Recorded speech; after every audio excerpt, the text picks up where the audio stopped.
기도하겠습니다.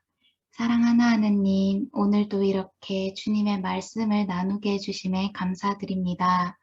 주님, 주님의 몸이 성전으로서 우리를 대신해서 십자가에 죽으시고 부활하심으로써 우리 모든 믿는 자들에게 산 소망이 되시고 또한 이 하늘의 완전한 예배에 대한 그런 영광을 미리 보여주셨습니다.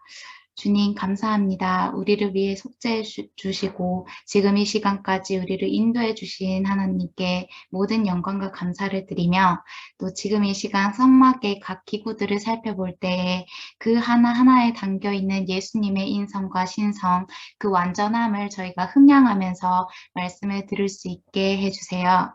감사드립니다. 주님, 예수님의 이름으로 기도드렸습니다. 아멘. 네. 이번 시간부터는 성막 기구에 대해서 이 PDF 자료로 함께 보고자 합니다. 여기에 사용된 사진들은 네이버 검색을 통해서 찾은 자료들이고요. 이게 출처가 따로 표기된 것들이 없어서 저도 그냥 쓰겠습니다. 그래서 지난 시간까지는 저희가 법궤에 대해서 그 앞부분만 그 안에 담긴 내용물까지 살펴봤고요. 이번 시간에는 그 법궤의 이름과 덮개 그리고 그 진행할 때 이 언약궤가 어떻게 쓰였는지 등등을 살펴보고자 합니다. 지금 보시는 그림이 이제 이스라엘에 있었던 그런 성막 전체 조형도예요. 그래서 이렇게 성막이 있었고 그 성막 주변으로 이 이스라엘 지파 12지파가 진을 쳤는데 여기가 이제 동문이죠. 세마포 휘장이 있는 이 동문에 있던 이 바로 앞에 있는 지파가 유대 지파였어요. 그래서 예수님의 유대 지파의 사자로 나셔서 이 유일한 구원의 길이 되셨다는 것을 이렇게 예표를 하고 계시죠. 그래서 여기 보시는 게 구름 기둥입니다. 이 앞에서 번제단에서 제물을 잡고 물두멍에서 씻고 그 성소 안으로 제사장이 들어가는 이것에 대한 전체적인 그림이 이것과 같습니다. 그래서 이렇게 땅 위에 지어진 걸 볼 수가 있어요. 그래서 이번 시간에는 법궤에 대한 것 남은 부분과 속죄소의 의미, 크기, 장식품과 축복, 그리고 떡상, 등잔대, 휘장, 널판, 은받침 이렇게 시간이 되는 데까지 진행을 해보도록 하겠습니다. 먼저 법궤는요. 사진을 보시면 이것과 같습니다. 지금 이거는 제사장이 이렇게 분향을 하고 하는 부분인데 법궤는 이 전체를 얘기하는 것이 아니라 이 밑에 있는 이 받침대 같은 요 상자 같은 이것이 법궤예요. 요 위에 있는 이 것은 속죄소라고 해서 법궤의 뚜껑입니다. 다른 말로 시은좌, 은혜의 보자리라고도 부르기도 합니다. 성경에서는. 그래서 이 법궤의 경우는 이렇게 갈고리가 있고 이거를 채를 뗀 채로 이렇게 보관을 했다는 거. 그리고 이 법궤 안의 내용물에는 아론의 쌍난 지팡이와 만나를 담은 금항아리 그리고 십계명이 적힌 두 증거판이 있었습니다. 그 십계명이 적힌 두 돌판을 증거판이라고 불렀기 때문에 그 증거판이 담긴 이 궤를 증거궤라고도 부르기도 한 거죠. 그래서 이 법궤는요, 이름이 여러 가지가 있어요. 이 성경에서 출애굽기와 민수기와 사무엘상, 역대하, 시편에 걸쳐서 이걸 증거궤라 부르기도 하고 언약궤, 하나님의 궤, 거룩한 궤 또는 권능의 궤라고 하기도 하고요. 또 여호수아서 3장 13절에서는 이것을 온 땅의 주 여호와의 궤라고 부르기도 합니다. 이제 여기에서 우리가 알 수 있는 것은 비록 이 증거판이나 이런 것들이 이스라엘 민족에게 주어진 것이지만 그렇다고 하느님은 이스라엘만의 하느님이냐? 그게 아니라는 거죠. 하나님은 이 온 땅의 주님이 되시는 여호와 하느님이시라는 겁니다. 그래서 비록 이 법궤가 십계명의 언약을 담았기 때문에 또는 십계명의 증거를 담았기 때문에 증거궤나 언약궤 하나님이 그들과 함께 하신다는 증거가 되는 언약이 있었기 때문에 다른 이름들로도 불렀지만 그렇다고 해서 하나님은 한정된 분이 아니라 이 땅에 편만하신, 충만하신, 이 땅을 창조하신 하나님이시라는 게 분명히 성경에서 이렇게 적혀 있는 거죠.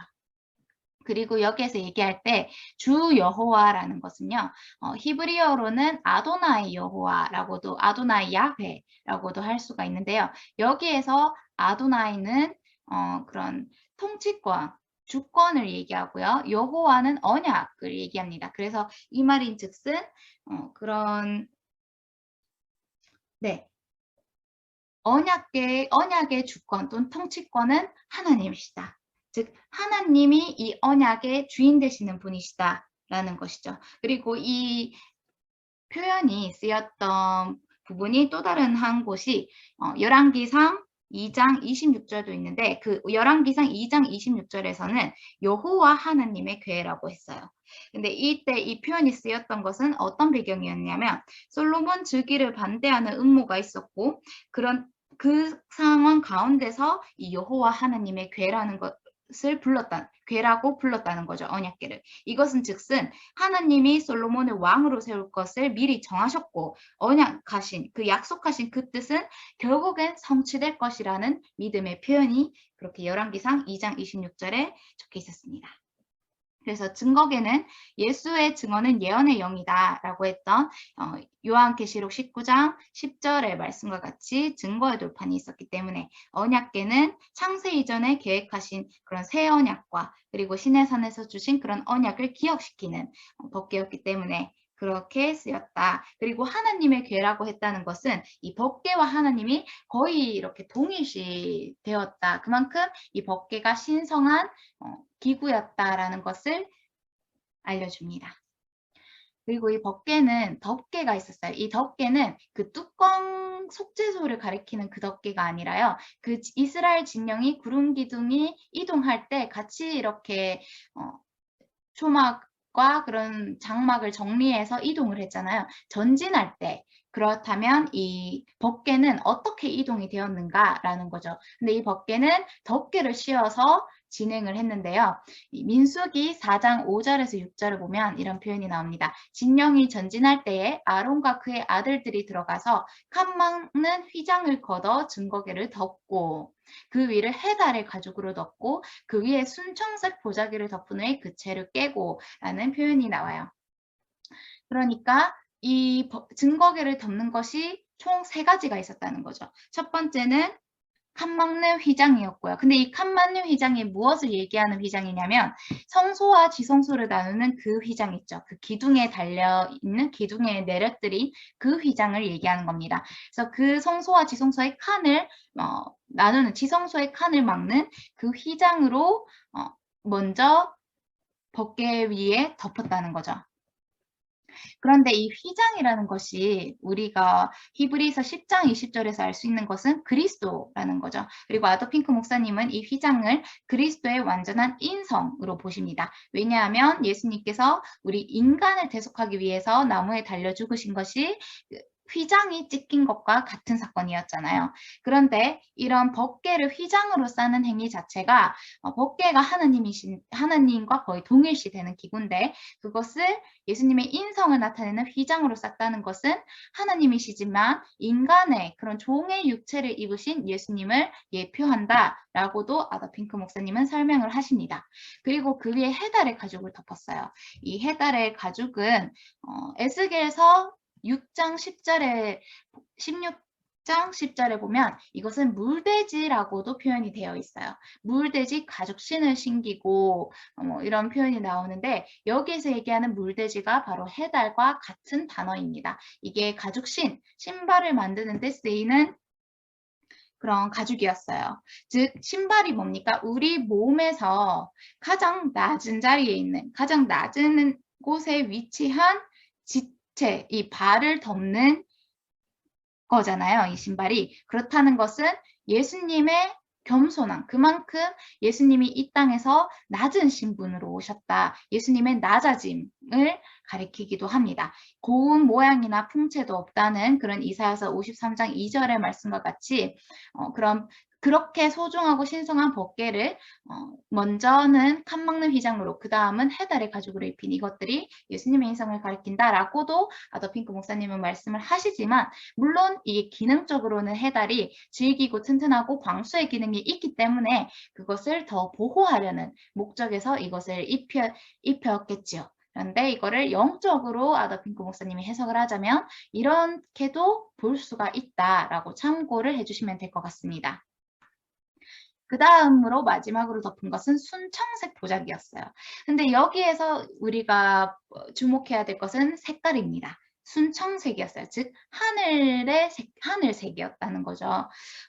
저희가 그 전에 뭐 금, 은, 동, 그리고 가는 배실 등등의 그 상징하는 바를 짧게 요약해서 본 적이 있었는데요. 이 순청색 하늘색이라는 것은 하늘을 나타내는 거죠.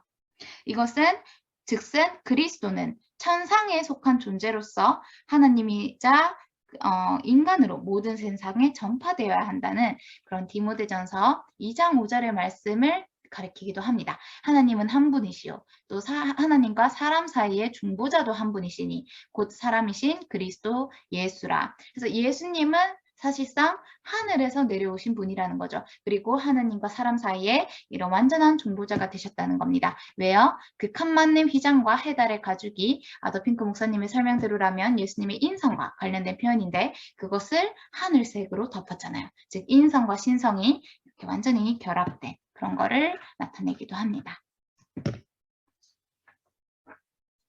그리고 이 법궤를 진행할 때 이렇게 덮개를 덮어서 이스라엘 진영이 전진을 할 때 이 법궤는요 고리에 채를 꿰어서 그것을 제사장이 메어서 진행을 하였습니다. 근데 여기에서 이 채라는 건 아까 저희가 사진에서 봤던 그 기다란 채를 의미해요. 여기에 있는 이 기다란 채가 채를 고리에 꿰었죠. 그리고 이것을 각각 제사장이 사방 4편에서 어깨에 메고 진행을 했던 겁니다.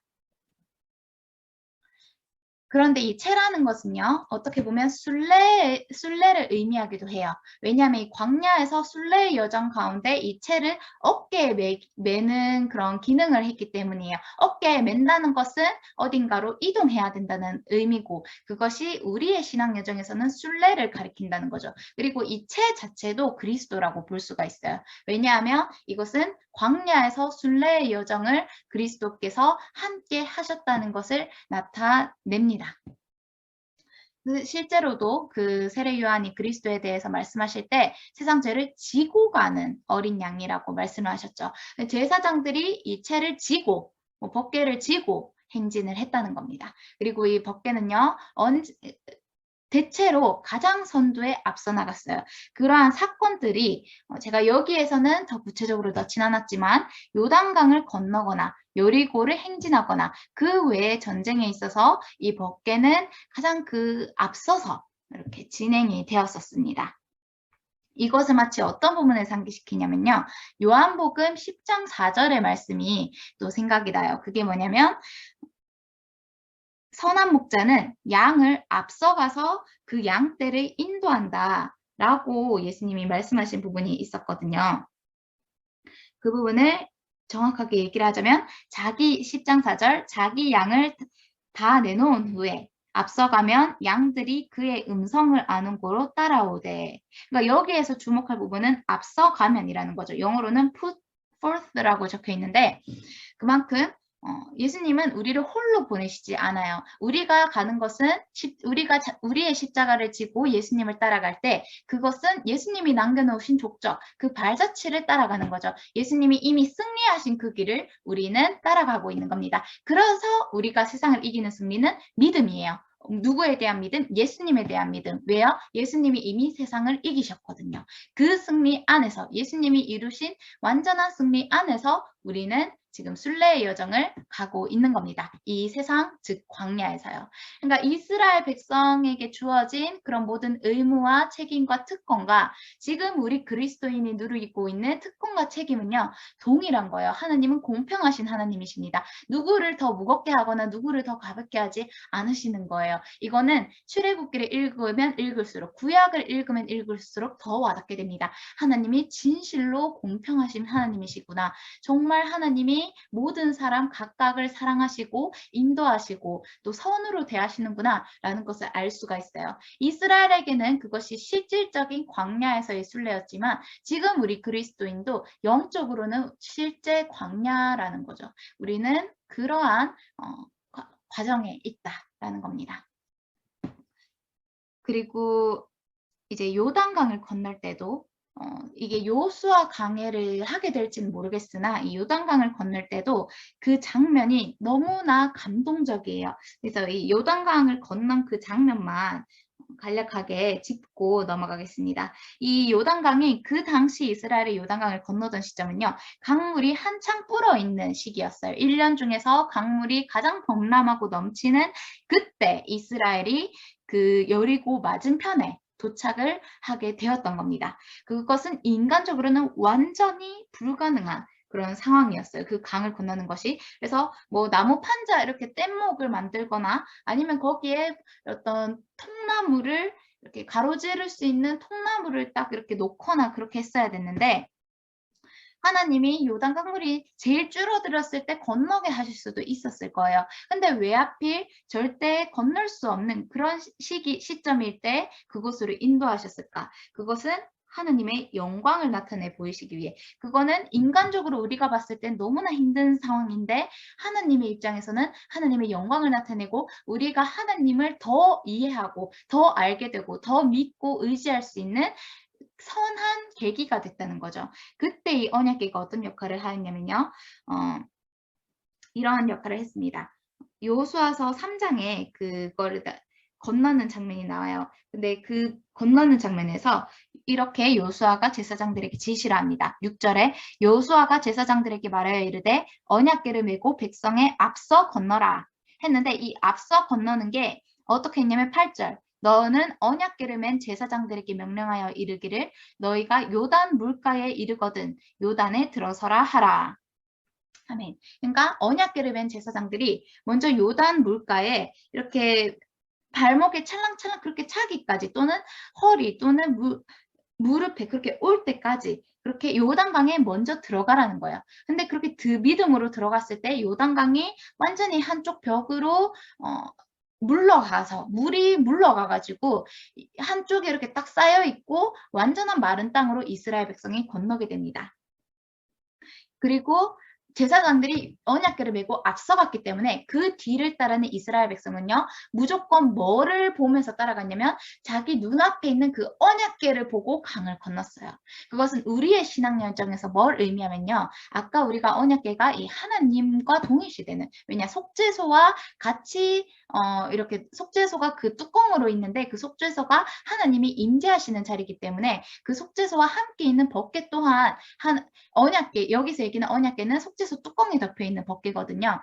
그거를 봤을 때 우리가 신앙 여정에서 우리의 시선은 반드시 하나님께 고정을 해야 된다. 아무리 인간적으로 현실적으로 너무나도 악하고 불가능하고 어려운 상황이더라도 우리는 우리를 인도하시는 하나님만 잠잠히 바라봐야 된다는 것을 요단강을 통해서 그 언약궤가 모든 백성보다 앞서 있는 것을 통해서 하나님이 나타내 주셨던 겁니다. 그래서 그런 일들이 여호수아서 곳곳에서 이 언약궤가 등장하는 그런 장면들을 통해 하나님의 역사하심, 하나님의 인도하심이 잘 드러나고 있어요. 이런 거를 나중에 여호수아서나 다른 민수기나 이런 성경을 읽으실 때 참고를 하시면 되겠습니다. 왜 언약궤가 앞서 나갔냐? 하나님께 모든 시선을 고정하고 그 믿음 안에서 순례의 길을 걸어라 라는 메시지가 담겨 있다는 거죠.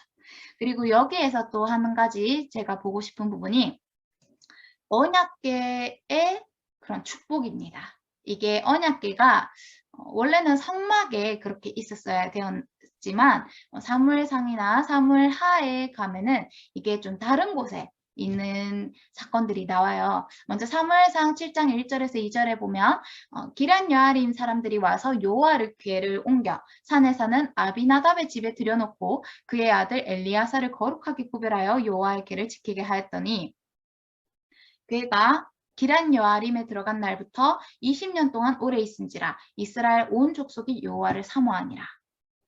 이런 말씀이 있습니다. 이때 언약궤는요. 20년 동안 아비나답의 집에 있었어요. 그리고 그 언약궤가 있는 그 땅을 바라보면서 이스라엘 온 족속이 여호와를 사모했다고 합니다. 이것이요. 왜 이게 기럇 여아림으로 들어가게 되었나? 그것은 그 전에 6장을 보시면은 나중에 따로 읽게 되시면은 이 블레셋과의 전쟁에서 이 언약궤를 빼앗겼는데 이 엘리 제사장 이 당시 블레셋과의 전쟁에서 엘리 제사장의 아들이 죽고 그것 때문에 엘리도 같이 죽게 됐죠. 그것은 하나님께서 미리 사무엘과 다른 선지자를 통해서 예언하신 그 예언의 말씀이 이루어진 겁니다. 그래서 블레셋 사방에 있으면서 그 언약궤로 인해서 그 하나님이 블레셋 민족을 심판하셨고 형벌을 내리셔서 그거를 두려워하고 더 이상의 죽음을 피하고자 했던 블레셋 사람들이 이거를 베스메스로 보내게 돼요. 언약궤를. 그 언약궤를 기럇 여아림 사람들이 와서 그거를 옮겨갔던 겁니다. 그래서 이 장면이 등장하게 된 거고요. 그 다음에 사무엘하 6장 10절에서 12절에 는 다윗 성 드디어 그 왕이 되었을 때 그 장면이 등장합니다. 그렇다는 것은 이 언약궤가 이건 좀 충격이죠. 굉장한 충격이에요. 언약궤가 기럇 여아림에 그때까지 계속해서 있었다는 거예요. 다윗이 그거를 다윗 성으로 옮기기까지는 계속 그곳에 있었다는 그 증거가 그거에 대한 증거 말씀이 어디 있냐면요.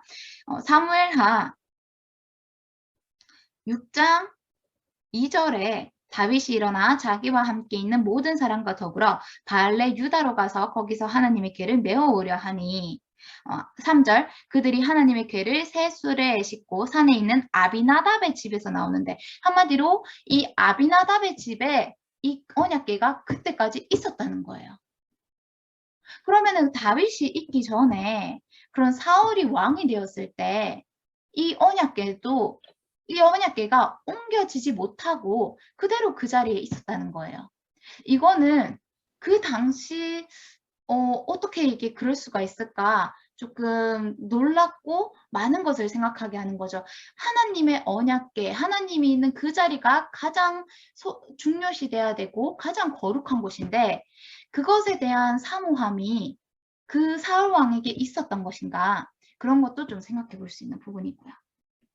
그래서 이 사무엘하 6장 2절에 얘기하는 바알레 유다가 기럇 여아림이라고 볼 수가 있습니다. 어쨌든 그렇게 했는데 그 언약궤를 메어가는 과정에서 다윗이 실수를 하죠. 왜냐? 언약궤는 하나님께서 분명히 모세에게 명령하시기를 그것을 제사장이 메어서 그 깬 채를 어깨에 메어서 가지고 가라고 했는데 이 다윗이 언약궤를 갖고 나올 때는 이 3절에 사무엘하 6장 3절에 보면 새 수레에 실었다고요. 근데 이거는 누가 쓴 방법이었냐면 이 아비나답의 집에 언약궤가 들어가기 전에 블레셋 사람들이 썼던 방법이에요. 블레셋 사람은 하나님의 언약 백성이 아니었어요. 그러니까 이거를 메고 갈 사람이 없는 거예요. 그러니까 베세메스의 그런 어미소를 이렇게 출산한 지 얼마 안 되는 어미소한테 억지로 매게 해서 그 수레에다가 언약궤를 두고 그렇게 기럇 여아림으로 보냈던 건데 그 방법처럼 다윗이 하나님을 믿지 않는 불신자의 방법으로 하나님의 명령대로 불신의 방법대로 언약궤를 옮기려고 했던 거예요. 하나님이 분명히 지시하신 방법이 있는데도 불구하고 그런데 무지도 사실상 죄거든요. 하나님을 알지 못하는 것도 우리가 전쟁에서 패배하는 요인이 됩니다. 이렇게 성경에서 말씀을 하잖아요. 내 백성이 지식이 없으므로 망하는도다. 아멘. 그 지식이 없어서 망한 사람이 누구였습니까? 우사였죠.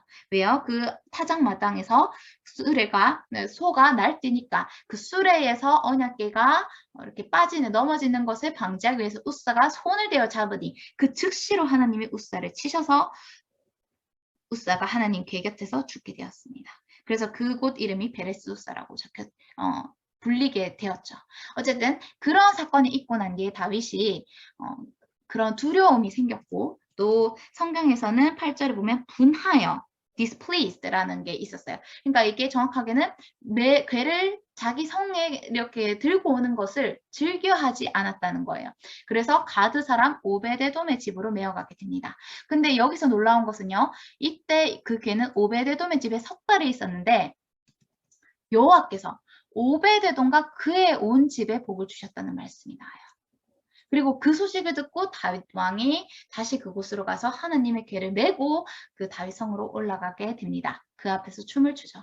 근데 여기에서 저는 무엇을 주목하고 싶냐면요. 아비나답의 집에 20년을 있었을 때 하나님이 아비나답과 그의 온 집에 복을 주셨다는 표현이 없어요. 그런데 오베드돔에는 20년이 아니라 단 3개월을 있었는데 그 3개월 동안에 그의 온 집에 복을 주셨다는 말씀이 나와요. 그러니까 여기서 우리가 어떤 것을 생각할 수가 있냐면요. 언약궤가 있다고 해서 그 집이 반드시 축복을 받는 거는 아닐 수 있다라는 거예요. 언약궤를 무조건 길게 오랫동안 가지고 있다고 해서 그 개인적인 구원이 된다. 어떤 내가 하나님이 축복하신 그 지역에 하나님이 성령님이 운행하시고 역사하시는 그 장소나 모임에 내가 속해 있다고 해서 그게 나의 개인적인 복과 그런 구원을 이루는 거랑은 별개일 수 있다는 거죠. 오베데돔과 그의 온 집에 복을 주셨다는 것은 우리가 여기에서 추론할 수 있는 것은 그 오베데돔과 그의 온 집이 이 하나님의 궤를 굉장한 사모함과 열심과 거룩함으로 성결하게 그렇게 섬기고 사모하지 않았을까. 그리고 그런 오베데돔의 믿음에 하나님이 응답하신 것이 그 온 집에 복을 내리셨다는 말씀이 아니었을까라는 부분을 좀 묵상할 수가 있습니다. 어쨌든 그렇게 이 법궤의 그런 진행, 이동 이런 것들을 성경에 나타난 장면을 몇 가지만 살펴봤습니다. 그 외에 그냥 쭉 읽으면 요수아서 8장 33절에 궤의 좌우 절반은 그리심산과 에발산에 이렇게 위치한 상태에서 하나님의 말씀을 반포하는 장면도 있고요. 사사기 20장 27절에 베냐민과 싸울 때도 그 언약궤가 등장을 하게 됩니다. 그런 장면들이 나타나게 되죠. 그리고 이제 법궤가 엘리의 시대에서 다윗 시대까지 예루살렘 성막에 있지 못했잖아요.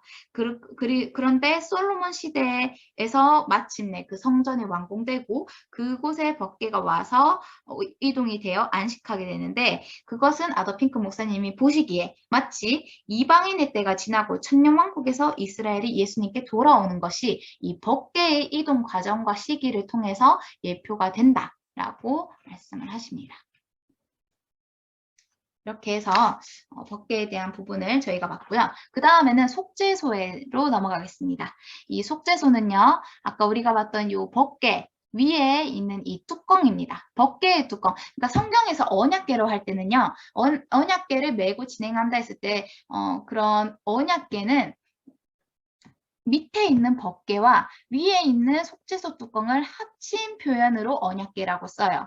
왜냐하면 이 둘은 절대 분리해서 등장하는 경우가 없습니다. 성경에서. 처음에 이것을 만들 때를 제외하고는요. 이 속죄소는 반드시 법궤 위에 항상 덮어져 있었어야 됐어요. 그래서 성경에서 언약궤를 메고 증거궤를 메고 뭐 법궤를 어떻게 하고 이런 모든 말씀이 나올 때는요. 그것은 속죄소와 법궤가 함께 있는 이것을 하나로 지칭한 표현이라고 이해를 하셔야 됩니다. 이 둘은 절대로 분리되지 못해요. 이 법궤 안에는 이 법궤 속은 아무도 들여다볼 수가 없습니다. 그건 하나님이 명령하셨어요. 그것을 들여다본 고로 죽은 사람이 블레셋 사람들이었고 또 그 외에 이스라엘 백성이 이 법궤를 함부로 들여다보려고 하다가 또 그렇게 죽게 되었죠. 기란 여아림 사람들도. 그래서 이것은 항상 붙어 있었다. 그래서 그 속이 절대 보이지가 않았다라는 것을 말씀을 드립니다. 그래서 성경에서 언약궤는 이 전체를 통칭하는 표현이다. 그 중에서 저희가 볼 것은요.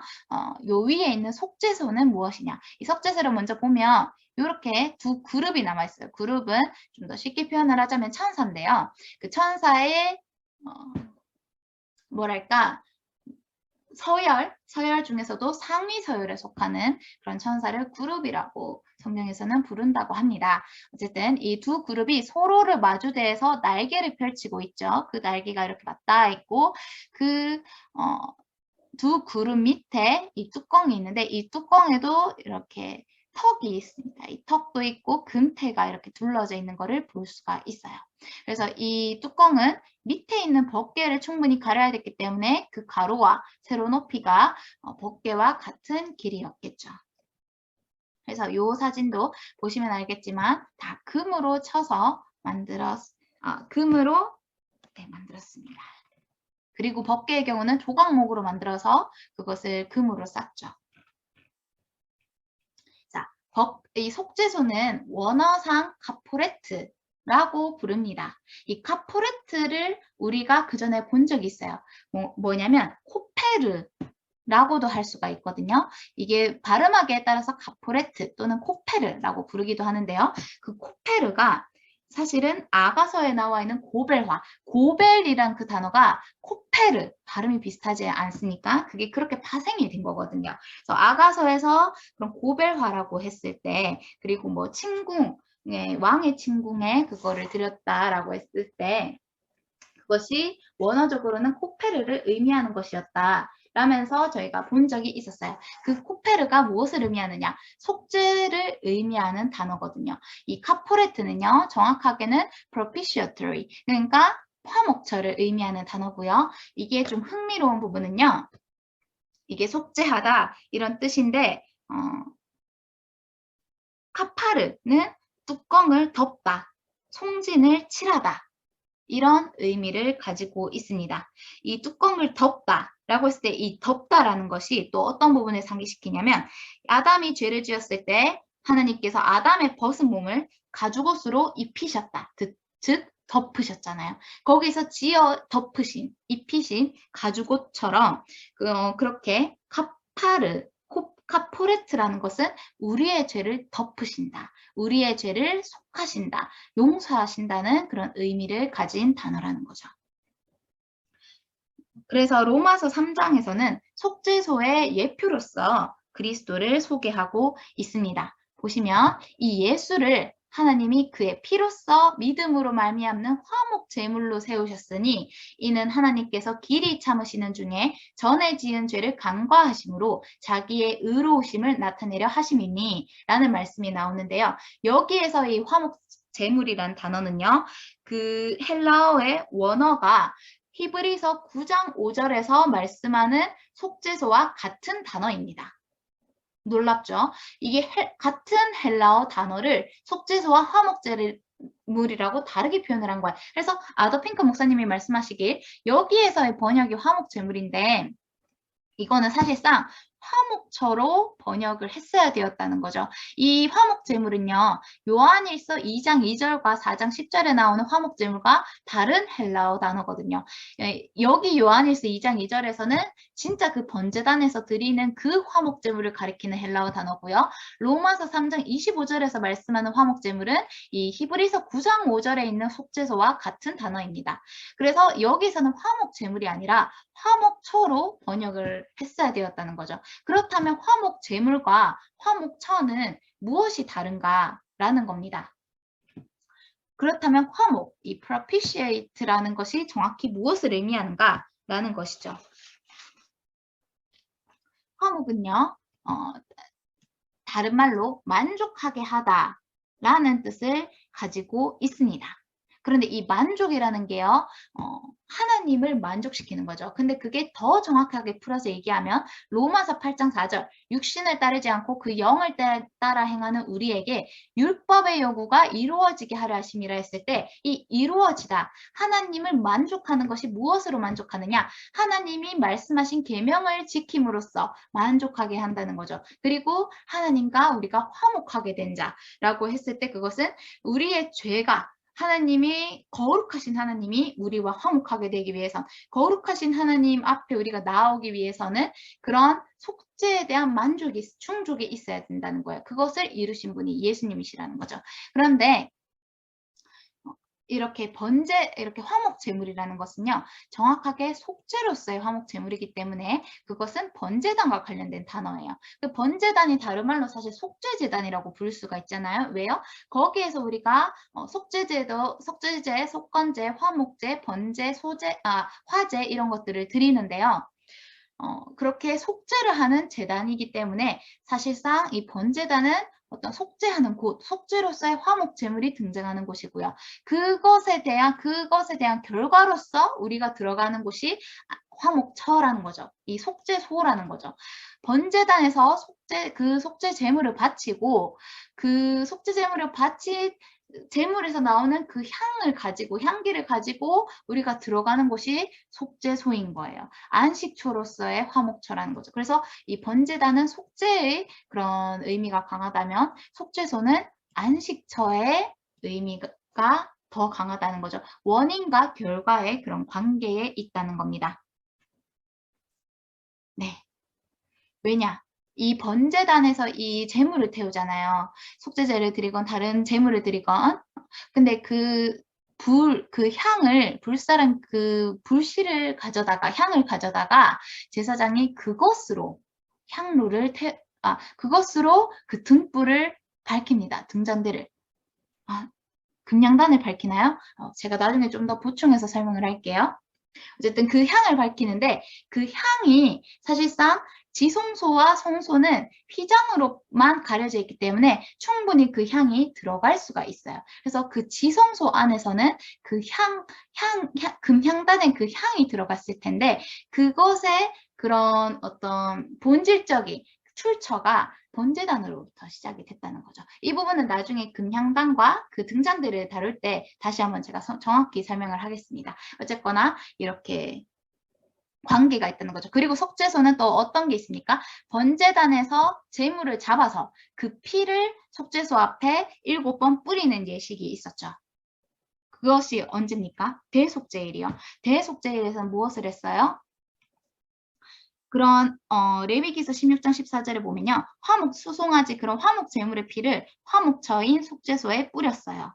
그렇다는 것은 하나님이 그 희생을 연합하셨다는 의미가 된다는 겁니다. 그리고 속죄소 앞에 피를 뿌렸다. 그럼 그것이 어떤 의미를 가지는가? 두 가지를 살펴볼 수가 있어요. 첫 번째는 피의 영속성입니다. 피의 연속성이라는 것은 수송아지를 속죄소 동쪽에 뿌리고 또 속죄소 앞에 7번 뿌렸다라는 것은 그 뿌렸다는 것은 그 피가 그 자리에 남아있다는 뜻이죠. 그죠? 근데 그것이 히브리서 10장 14절에 그가 거룩하게 된 자들을 한 번의 제사로 영원히 온전하게 하셨느니라. 이 말씀이라는 겁니다. 이 피가 번제단에서 바쳐진 피가 그 번제단에서는 그렇게 제물을 바치고 피를 쏟고 또 그 다음 제물로 계속 이어질 수도 있겠지만 그 피는 속죄소에 뿌려짐으로써 영원히 그곳에 남게 있게 되는 거예요. 그것은 예수님이 단번에 이루신 속죄를 상기시킨다는 겁니다. 이것은 즉슨 화목이 피로서 지속적으로 그렇게 하나님 앞에 증거되는 장소가 바로 이 속죄소였다는 것이고 이것은 이 피라는 것은 영원한 보장이 된다는 거예요. 그거에 대한 확실성이 나타나는 장면이 피를 뿌리는 장면이라는 것입니다. 그래서 이 속죄소는요. 그리스도의 보혈이 지속적으로 그 기능 또는 능력을 행사하는 곳이기 때문에 우리가 하나님과 화목 또는 안식을 누리게 하는 곳이고요. 그래서 우리가 이룰 수 있는 것이 하나님과의 교제입니다. 우리가 하나님과의 교제하는 것은요. 예수님의 영구적인 그 피로서 그 피를 바탕으로 할 수 있는 것이에요. 하나님이 우리와 화목하게 된 것은 예수님의 피가 계속해서 실시간으로 살아있는 것으로서 역사를 하기 때문입니다.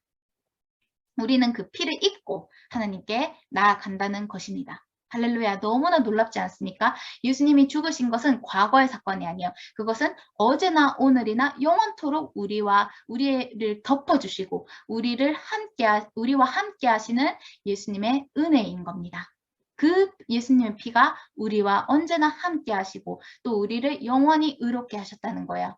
우리를 새로운 피조물로 거듭나게 하셨습니다. 그래서 그렇게 화목하게 된 자로서는 하나님과 교제를 하게 되는데요. 하나님이 아까 속죄소를 봤을 때 두 그룹이 있었잖아요.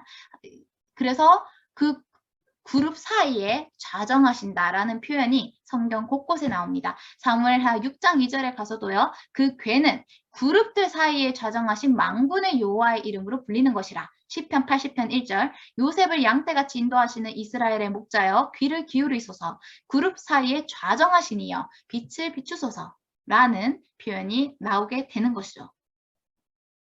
그래서 그 전에 성막에 대해서 말씀을 드릴 때 이게 그런 번제단으로부터 성소와 지성소에 들어갈 때 빛이 점점 더 거룩성을 띠게 되죠. 바깥들에서는 자연적 채광이나 성소에서는 등잔대의 등불, 지성소에서는 그 시은좌의 그런 빛이라는 거죠. 제가 얘기하는 시은좌는 속죄소와 같은 말입니다. 이것은 출애굽기 25장 18절, 민수기 7장 89절의 그 난해주로 되어 있는 부분을 보면 이게 은혜를 베푸는 자리, 라고 이제 번역이 되어 있습니다. 그리고요, 또 아까 여기 위에서 봤을 때 이것이 보좌라고 했잖아요. 이 좌라는 것이 좌석의 좌거든요.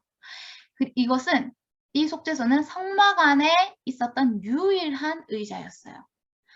하나님이 거하시는 의자, 보좌였죠. 근데 의자의 기능이 뭡니까? 쉼이에요. 성막 안에서 쉴 수 있는 쉬는 유일한 장소가 이 시은좌였어요.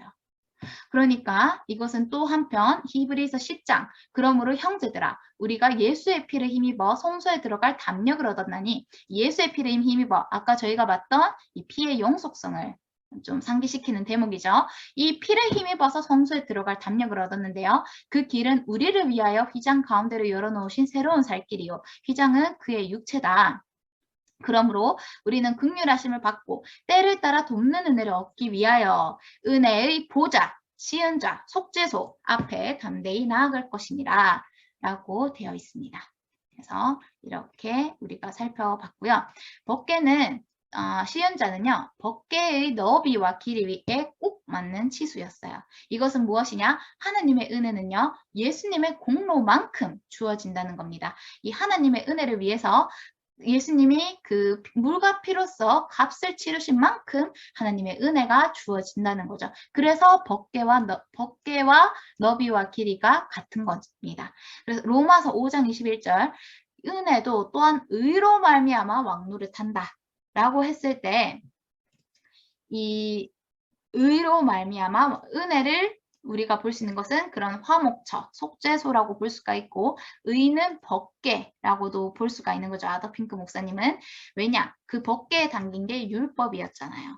율법은 사실상 모두 지키면은 생명을 주나 그것을 지킬 수 있는 사람이 없기 때문에 생명이 될 것이 도리어 사망이 이르게 하는 그런 법이 되었으나 그런 공의를 만족시키신 즉 화목하게 하신 propitiate 하신 예수님으로 인해서 은혜가 우리에게 역사하게 되었습니다. 그거에 대한 마지막 결과는 영생이죠. 그래서 이 영생에 이르도록 우리는 날마다 구원을 이루어 가야 되는 것입니다. 사도행전을 4장 12절에서도 천하 사람 중에 구원을 받을 만한 다른 이름을 우리에게 주신 일이 없어요. 하나님의 은혜를 상징하는 그 시은자는요. 법궤만큼의 크기였습니다. 다른 이로서는 구원을 얻을 수가 없다는 거죠.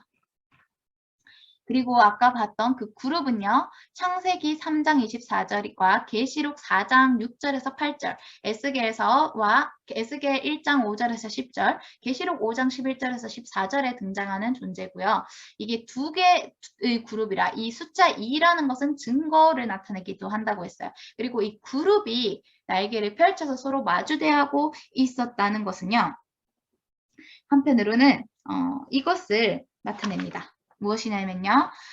그룹은 천상 피조물의 최상위 서열인데 하나님의 사법적 권세와 사법적인 행위 또는 심판과 관련된 존재예요. 실제로 창세기에서도 그 에덴 동산을 막을 때 두루 도는 불칼과 그룹을 두어 지키게 하셨다고 하거든요.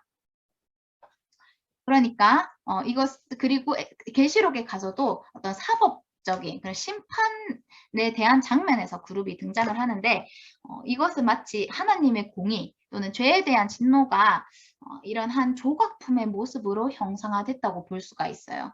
하나님의 속성은 서로 대치되지 않는다는 거죠. 그 속죄소는요, 그룹이 있다는 그것으로 인해서 하나님의 공의를 나타내면서도 또 그곳에 하나님이 임재하셔서 우리와 화목하시고 교제하시는 장소라는 점에서 하나님의 자비하신 성품도 나타나는, 즉 공의와 자비가 함께 형상화된 조각품이 바로 속죄소라는 겁니다. 하나님의 속성은요, 서로 상반되지 않습니다. 이것은 양면성이에요. 하나님의 사랑과 진노, 하나님의 그런 공의와 자비는 함께 가는 것입니다. 즉 천국이 영원한 만큼 지옥이 영원해야 되는 이유기도 하죠. 천국이 영원하다면 지옥도 반드시 영원해야 됩니다. 왜냐? 하나님의 속성은 모든 것이 완전하기 때문이에요. 자비가 완전하다면 공의도 완전해야 됩니다. 이것은 함께 가는 것이에요.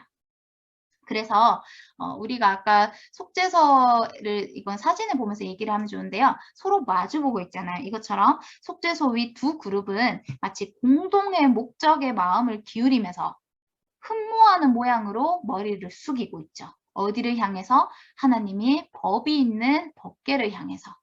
하나님의 법을 흠모하는 모양으로 이렇게 머리를 숙이고 서로 마주대하고 있다는 것입니다. 이것은 아더핑크 목사님은 어떻게 설명하냐면요.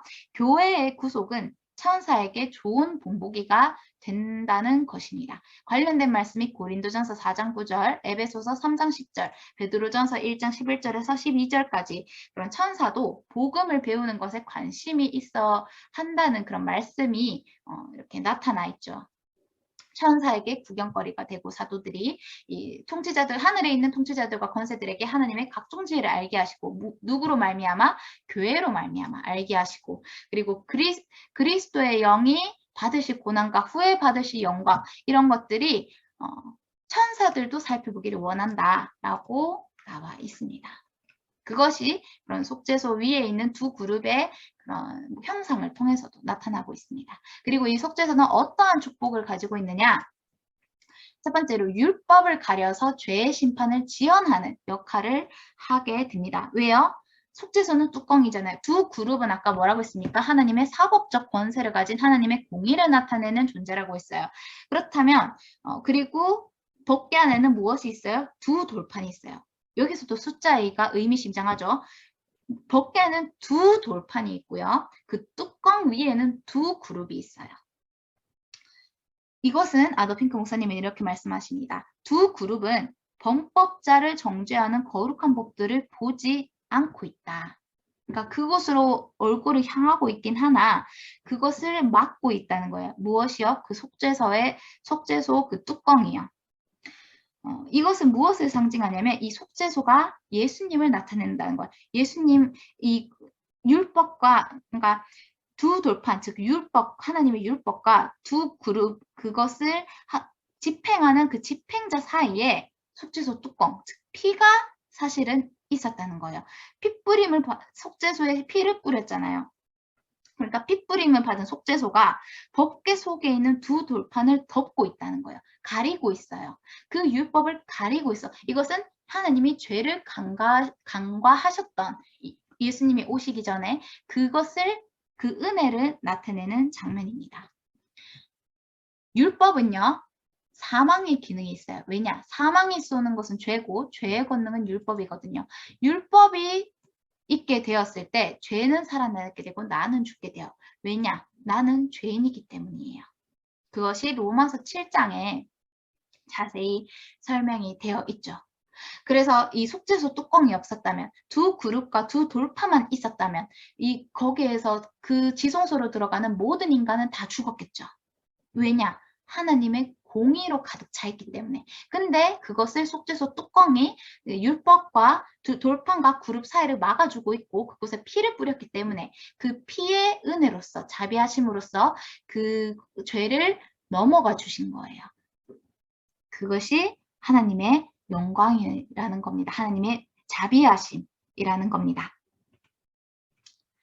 그래서 그곳은요. 다르게 얘기하면 의와 화평이 서로 입맞추는 곳이에요. 시편 85편 9절에서 11절까지 이런 말씀이 있습니다. 진실로 그의 구원이 경외하는 자에게 가까우니 영광이 우리 땅에 머무르리이다. 인애와 진리가 같이 만나고 의와 화평이 서로 입맞추었으며 진리는 땅에서 솟아나고 의는 하늘에서 굽어보더라. 말씀이요. 진짜 물리적 실체로 나타나는 게 너무 놀랍지 않습니까? 저희가 그 전에 그 아론의 쌍난 지팡이를 통해서도 그런 부활의 순서나 또 그런 것들, 그리고 그뿐만이 아니라 예수님이 제자들의 발을 씻기신 것이 그런 나중에 충성된 종에게 상전이 나와 그 수종드는 허리에 띠를 띠고 그 종을 수종든다는 그 표현과 물리적으로 그대로 형상화가 돼서 이루어졌잖아요. 근데 이 시편 말씀을 보세요.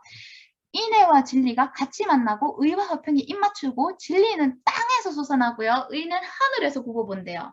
여러분, 진리가 뭡니까? 요한복음 17장 17절 하나님의 말씀이에요. 하나님의 말씀이 뭡니까? 십계명이에요. 십계명이 적힌 두 돌판이에요. 근데 이 법궤는 어디에 있는 거예요? 그 땅 위에 맞닿아 있는, 그냥 땅 위에다가 딱 놔둔 거잖아요.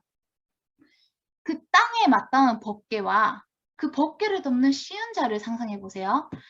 진리는 땅에서 솟아나고 그 하나님의 율법이 담긴 그 두 돌판이 땅에 있는 그 법궤 안에 담긴 장면이 연상되지 않습니까? 의는 하늘에서 굽어본대요. 그 의, 공이, 그 그룹이 하늘에 있는 그 천상적 존재인 그룹이 굽어보고 있어요. 무엇을요?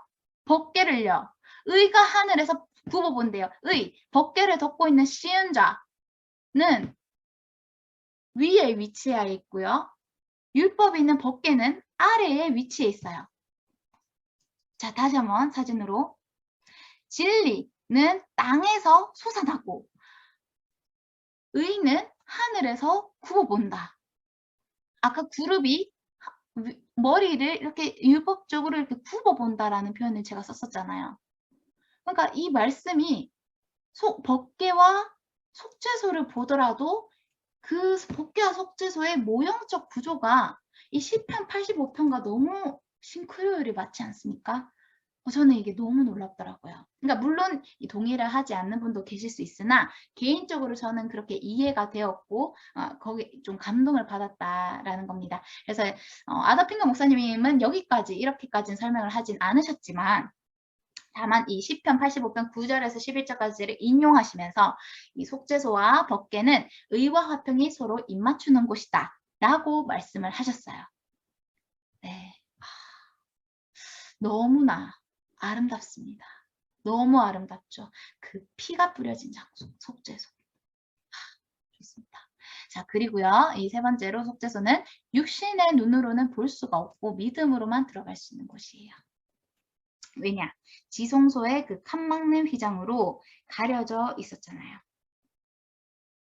그래서 지성소는요. 일반인에게 가려져 있는 곳이고 가시적이지 못해요. 이것은 마치 하나님의 은혜의 보좌 그 시은자는요.